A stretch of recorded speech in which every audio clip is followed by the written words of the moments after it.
Bon, alors c'est pas la peine d'insister sur la nécessité très grande d'aborder le sujet de cette université d'automne au moment précis, plus nécessaire que jamais, au moment précis où il y a des gens qui ne supportent pas qu'on vive ensemble, qu'on se mélange et qui considèrent que ça vaut peine de mort. Bon, en même temps, on est là pour partir modestement des faits. Et à vrai dire, les faits, je ne vais même pas pouvoir en partir faute de temps, parce que mes petits camarades m'ont donné un sujet absolument intraitable en 20 minutes, équivalent, approche historique du racisme. Il y en a des bibliothèques entières, car le racisme, comme le sexisme, est un universel. Le récit du racisme se confond à peu près avec le récit de l'histoire de l'humanité. Et pourtant, il est la négation de l'humanité. Comme dit Guillaume Crisel, la race n'existe pas, mais elle tue. Alors, à partir d'Aristote, très vite, la métaphysique, ni la blancheur de l'homme, ni sa noirceur ne constituent des différences spécifiques, et il n'y a pas de différence spécifique entre l'homme blanc et l'homme noir. Vous voyez que ça commencerait très bien dans l'Antiquité. Ça n'empêche pas les Grecs de se distinguer soigneusement des barbares qu'ils réduisaient férocement en esclavage. Le Moyen-Âge européen, pour prendre des points comme ça très... le Moyen-Âge européen est parcouru par la haine des Juifs, qui étaient déjà les boucs émissaires des Égyptiens, accusés d'avoir tué Jésus, de se livrer à des meurtres rituels, ou encore d'être essentiellement cupides. Les arguments religieux, superstitieux, économiques s'enracinent profondément dans les mentalités collectives. De la création de l'Inquisition au XIIIe siècle jusqu'au port obligatoire de signes distinctifs et aux expulsions qui font d'eux des nomades, d'où le mythe du différent, les Juifs sont progressivement assimilés au diable et passibles du bûcher. Ils connaissent la haine la plus longue de l'histoire. Quant aux autres, les chrétiens justifieront leur maltraitance par une lecture assez spéciale de la Bible, en comptant 3 couleurs de peau, blanche, jaune et noire, qui seraient issues des 3 fils de Noé, Sem, ancêtre des Sémites, Japheth, l'ancêtre des peuples européens, et Cham, le maudit, ancêtre des Africains. C'est bien sûr d'Europe, berceau du racisme, berceau n'est pas monopole, berceau du racisme que tout va partir. L'impérialisme et les colonisations détruisent les Indiens d'Amérique latine, vus comme des sauvages, voire des cannibales. Ils sont réduits férocement en esclavage, en même temps qu'évangélisés, ce qui ne va pas sans quelques contradictions. Las Casas eut beau rappeler lors de la controverse de Valladolid en 1550 que c'était des hommes, que le pape et l'empereur Charles Quint s'opposaient à l'esclavage, l'asservissement et les massacres se poursuivirent. Le capitalisme naissant avait besoin d'or, de terre, de main-d'œuvre et de débouchés commerciaux. C'est avec la traite triangulaire que ce capitalisme connut ses plus grands succès. Le chiffre total serait de 11 millions d'Africains déportés par les Européens vers l'Amérique, achetés, parce qu'ils étaient déjà achetés sur place, et vendus comme esclaves, et 1 million seraient morts en mer. Il suffit de visiter le quartier des armateurs à Nantes pour se faire une idée des fortunes colossales qui ont été amassées à ce moment-là.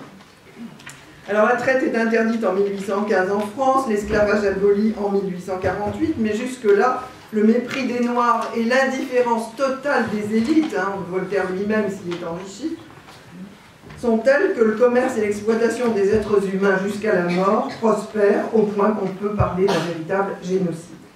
L'Afrique en sort traumatisée et l'Amérique, où le métissage est inévitable, structurée jusqu'à aujourd'hui par la construction d'une hiérarchie raciale avec mépris en cascade en fonction de la couleur de peau. On voit qu'il s'agit toujours d'affaires de pouvoir et d'argent, et cela n'a pas changé depuis lors.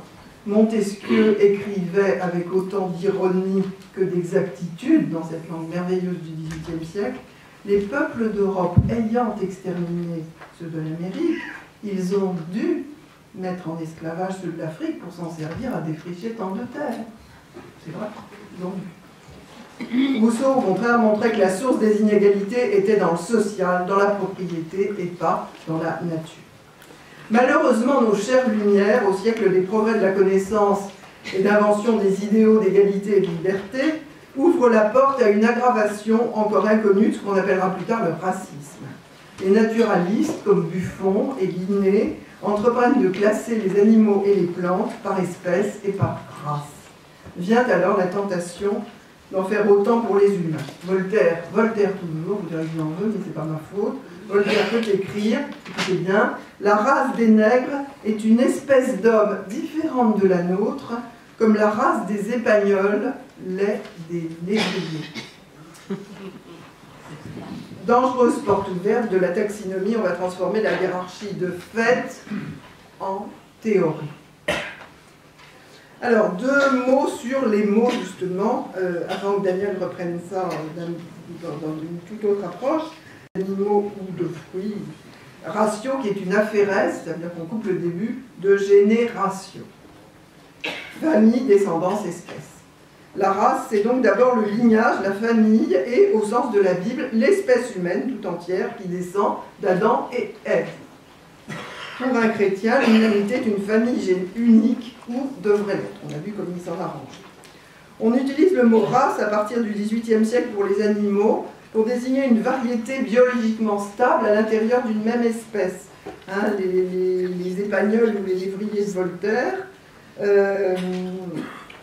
à l'intérieur de l'espèce canine, ou les vaches normandes, de la race normande à l'intérieur de l'espèce bovine, etc. Donc, race ou variété à l'intérieur de l'espèce. Alors, appliqué à l'homme, le mot race est totalement impossible à définir. Hein, on sait aujourd'hui, bon, je fais un grand saut dans l'histoire, mais on sait aujourd'hui que 85% du patrimoine génétique de l'humanité lui est commun, hein, qu'en plus cette humanité est de plus en plus mobile et beaucoup plus facilement métissable, si l'on peut dire, que les espèces animales. Disons, bon, c'est pas mon sujet, je laisserai pour les suivants, mais disons que ce n'est qu'un critère de discrimination, la race, que seul Vichy a osé faire entrer dans la loi en octobre 1940, et encore en faisant appel à la religion pour déterminer la race juive en l'occurrence. Bref, c'est un casse-tête conceptuel et juridique que Daniel aura le soin de débrouiller.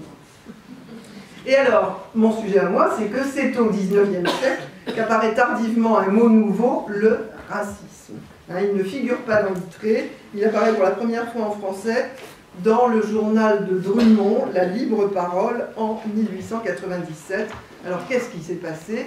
Il s'est passé, et c'est l'approche que j'ai choisie ici, partielle et partielle peut-être, de l'histoire du racisme, il s'est passé la naissance de véritables théories.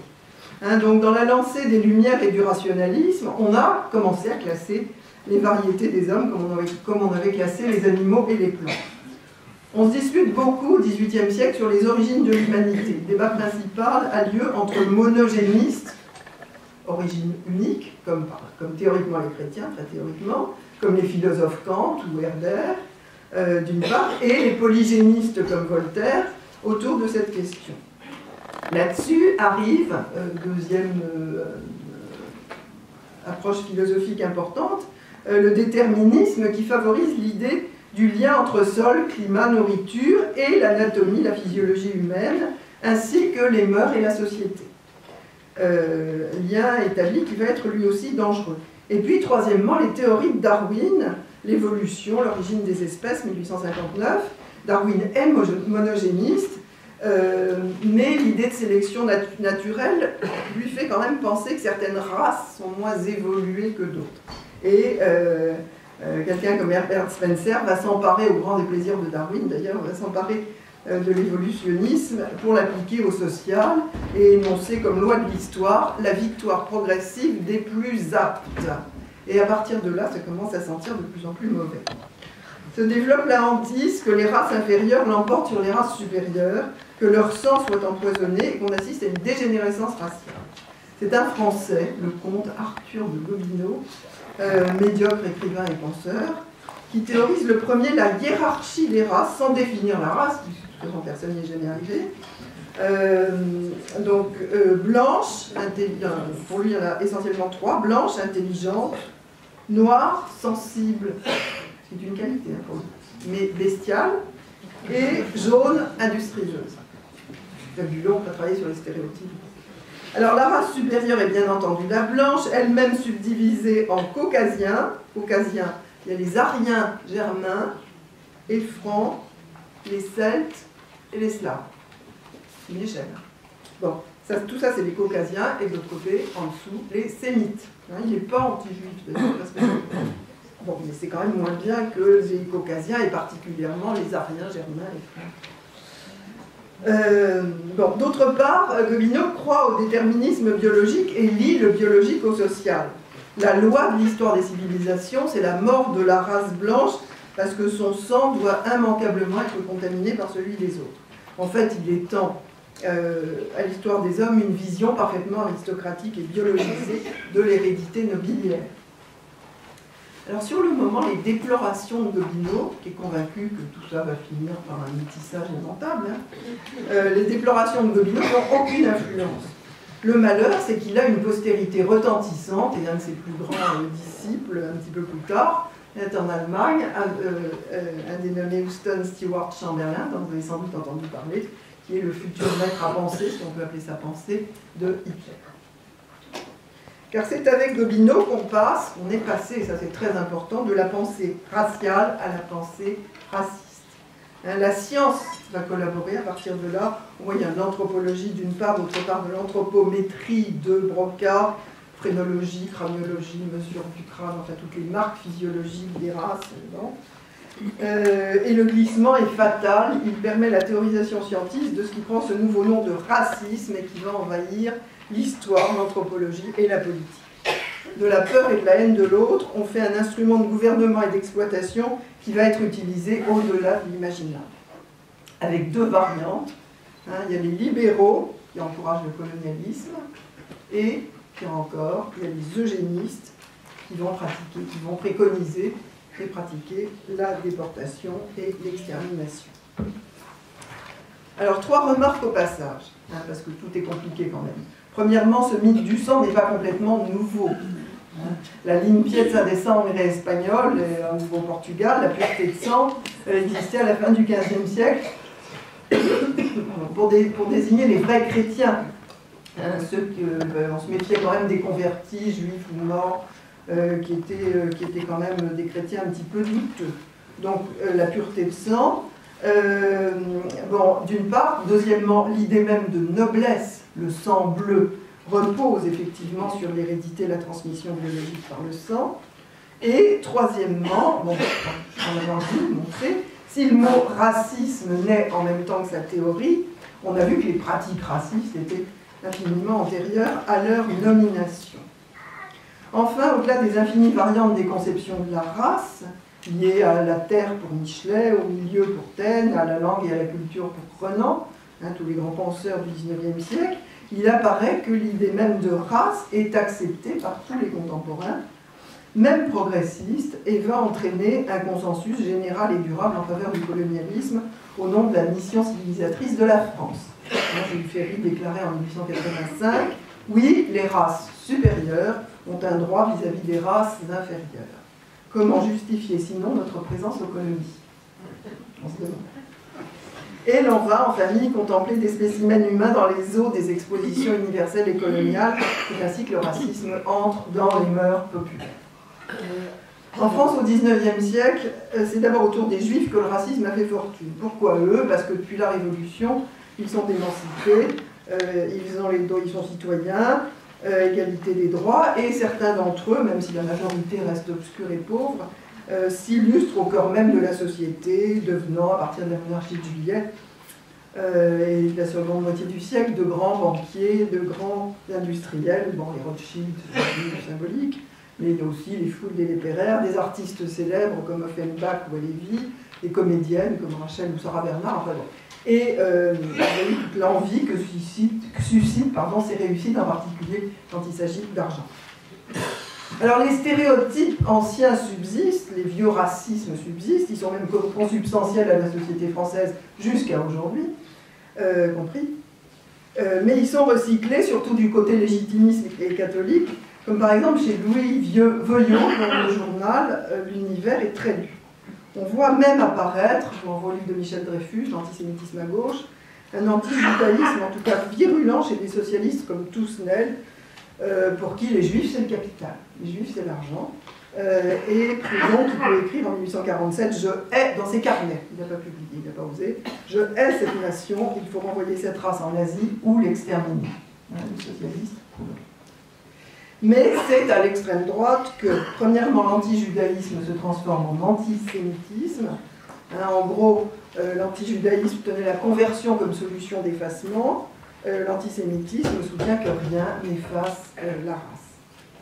Et deuxièmement, l'antisémitisme devient, vers 1880-90, un véritable programme politique antidémocratique, ça c'est absolument essentiel, sur la base du complotisme qui présente par définition l'avantage de se passer de toute preuve, on ne peut pas le prouver, on ne peut pas le savoir. Une internationale juive liée aux francs-maçons chercherait à s'emparer de l'Europe, de la civilisation, de la race chrétienne, etc.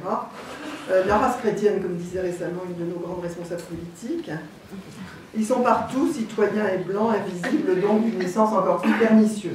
Il faut donc se débarrasser de cette contamination bactérienne, ça c'est une autre, qui explique tout ce qui ne va pas, maladie infectieuse qui explique tout ce qui ne va pas, la victoire prussienne, la perte de l'Alsace-Lorraine, la crise économique, les cracks financiers, les faiblesses de la République, etc. D'où un succès immense. Alors Édouard Drummond, avec sa France juive en 1886, se fait l'apôtre passionné de ce programme et bientôt l'âme de la campagne antisémite contre le capitaine Dreyfus.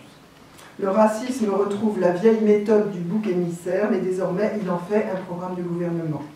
Il tient l'explication et le moteur de l'histoire, le but et le remède, et les petits bourgeois ruinés par les scandales financiers applaudissent des deux mains. Sauf que, et ça c'est très important aussi, cela reste jusque-là à peu près un antisémitisme d'opinion. En 1901, on fabrique encore de toutes pièces à Paris les protocoles des sages de Sion, sous-titrés « Programme juif de conquête du monde ». Donc, on est toujours dans l'opinion, alors qu'elle puisse être extrêmement active et toxique. Mais c'est avec Vichy qu'en France, en Allemagne c'est avant, l'antisémitisme d'opinion devient antisémitisme légal et passage à l'acte. Si j'ai choisi cet exemple des Juifs, c'est qu'il est le lieu précis de la théorisation du racisme dans la France contemporaine. Mais sans oublier que c'est, si l'on peut dire, un lieu commun à tous les racismes qui ont toujours partie liée. Le même régime de Vichy installe à l'entrée de la plage de Dakar un écriteau sur lequel il est écrit « Plage des Blancs ». Les Blancs.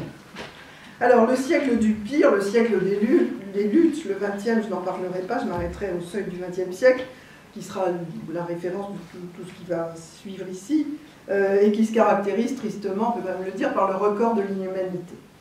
C'est le siècle des massacres, de l'extermination industrielle, du génocide d'1 million d'Arméniens, pour commencer, planifié et nié par l'État turc, 6 millions de Juifs exterminés par les nazis, sans compter les Tziganes, plus récemment 1 million de Tutsis assassinés en 100 jours par les Hutus, etc.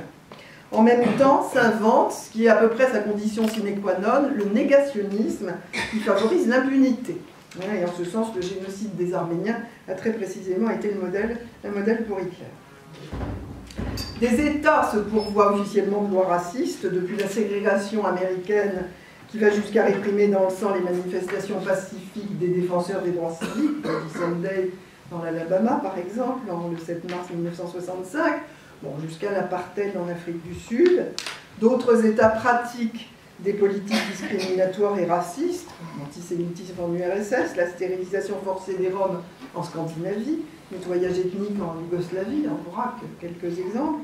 Et on voit aujourd'hui en Europe, mais ça je pense que vous y reviendrez, dans les États démocratiques, renaître des partis d'extrême droite à composantes plus ou moins discrètement racistes, qui reprennent la stratégie du bouc émissaire autour de la question de l'immigration, mais ce n'est pas à moi d'en parler. En revanche, ce même XXe siècle aura aussi été celui de la lutte contre le racisme. Le sortir de l'oubli ou de la négation, s'appuyer sur des faits et des chiffres irréfutables, aura été le grand travail des historiens dans le monde entier, même en Afrique, qui a une histoire, n'en déplaise à certains. Depuis la lutte et la révolution des esclaves d'Haïti, les luttes pour l'abolition de l'esclavage, contre le colonialisme, contre le racisme et l'immunité, ont réveillé les consciences et parfois modifié les politiques, de Martin Luther King à Angela Davis, de Frantz Fanon à Nelson Mandela, d'Hannah Arendt à Pierre Vidal-Naquet. Travaillent aussi des juristes internationaux qui ont obtenu des armes contre le racisme, par exemple que le génocide soit déclaré imprescriptible et sa négation un crime. Depuis la Déclaration universelle des droits de l'homme, qui commence par invoquer la dignité inhérente à tous les membres de la famille humaine, avant de poser comme principe l'égalité des droits, l'interdiction des discriminations raciales et de l'esclavage, les Nations Unies et l'UNESCO ont produit quantité de textes, de conventions, d'outils contre le racisme et les discriminations raciales. Déclaration d'élimination de toutes les formes de discrimination raciale en 1963, la déclaration sur la race et les préjugés raciaux en 1978, etc.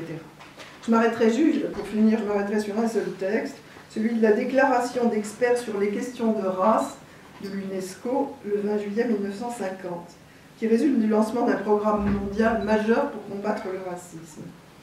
Ce texte affirmait l'unité de l'espèce humaine, descendant de l'Homo sapiens, doté de ressemblances beaucoup plus fortes que les différences, avec comme caractéristique commune sa faculté d'apprendre et sa plasticité. Je cite. Il déniait tout lien entre le biologique d'un côté et le mental et le culturel, ça aussi c'est essentiel, et concluait en réalité la race est moins un phénomène biologique qu'un mythe social. Parmi les 8 experts internationaux signataires figurait Claude Lévi-Strauss qui devait publier un grand texte, Race et Histoire, en 1952. Il évoque l'erreur fondamentale de Gobineau, de l'anthropologie et du racisme, avoir lié le biologique et le culturel dont les innombrables variantes, toujours en mouvement, n'ont aucun rapport avec la couleur de la peau des êtres humains. Il y a d'un côté l'évolution biologique et physiologique des corps, de l'autre une infinité de cultures liées à des sociétés données et dont la coalition de Lévi-Strauss produit ce qu'il appelle la civilisation mondiale. Malgré ces luttes, on voit aujourd'hui renaître le pire, l'antisémitisme, le racisme anti-arabe, la chasse aux Roms, cachés ou pas derrière des partis politiques qui parlent de cette France, pays de race blanche et d'immigration bactérienne, revenant exactement au langage des racistes historiques. Le racisme est une aberration fondée par le scientisme du XIXe siècle. L'antiracisme, lui, se fonde sur des connaissances scientifiques. Mais sont-elles assez puissantes aujourd'hui contre l'ignorance des imbéciles, la volonté de pouvoir et la cupidité d'un système qui régit le monde?